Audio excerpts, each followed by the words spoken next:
Our channel ரமர்தியாத் நம்ம சேனலை subscribe பண்ணுங்க. வழக்கமா ரெசார்ட்டுக்கு உள்ள வரையில தான் வந்து பார்த்தீங்கன்னா அந்த ரெசார்ட்டை பற்றி நாங்கள் வந்திருக்கோம், இந்த ரெசார்ட் இங்கே இருக்குது, இதெல்லாமே பண்ண சொல்லுவோம்.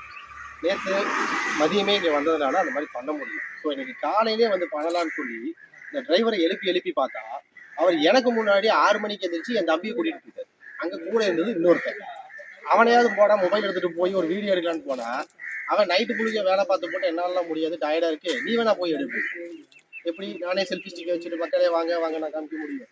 மொட்டை வெயில இப்போ வீட்டுக்கு கிளம்பலான்னு சொல்லிட்டு கார் எடுத்துகிட்டு கிளம்பலாம். ஆல்மோஸ்ட் இப்போ கிளம்புனா தான் நான் 10 மணிக்கு வீட்டுக்கு போகணும். இந்த டிரைவர்கிட்ட அவங்க எல்லாம் சொல்லி விட்ருக்காங்க,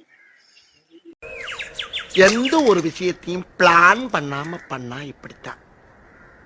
அவரு வீடியோ எடுத்தே ஆகணும்னு ஒத்த கால நின்று மொட்டை வெயில நிற்க வச்சு என்னை வீடியோ எடுக்க கூட்டிட்டு.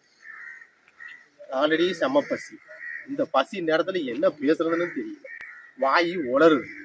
வீட்டுக்கு போக வேண்டிய நேரமும் ஆயிடுச்சு. அப்படி இருந்தாலும் வீடியோ போட்டே ஆகணுங்கிறாங்க. பாத்துக்கல, எல்லாம் உங்களுக்காக தான் இவ்வளோ சிரமப்பட்டு வீடியோ போடுறோம். உங்களுடைய சர்வீஸ் எனக்கு ஒரு கெட்ட பழக்கங்க. அதானடா? அதேதான். என் மனசுல பட்டதை நான் எப்பயுமே சொல்லிடுவேன். அதானடா? அதேதான். சொல்றேன்னு தப்பா நினைக்காதீங்க.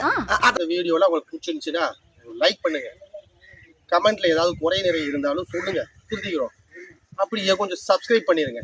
இல்லைன்னா போனோடனே கேட்பாங்க வீடியோ எடுத்தியா, சப்ஸ்கிரிப்ஷன் வந்துச்சான்னு. இப்போ அது ஒரு பெரிய வேலையா இருக்கு. இந்த வேலையை விட ஐயா போலாமா, முடிஞ்சுது, வாங்க. சீக்கிரம் ஐயா, சீக்கிரம் பசிக்குது, போய் சாப்பிடுவோம் சீக்கிரம். ஃபார் வாட்சிங், லைக் பண்ணுங்க, சப்ஸ்கிரைப் பண்ணுங்க, கமெண்ட் பண்ணுங்க.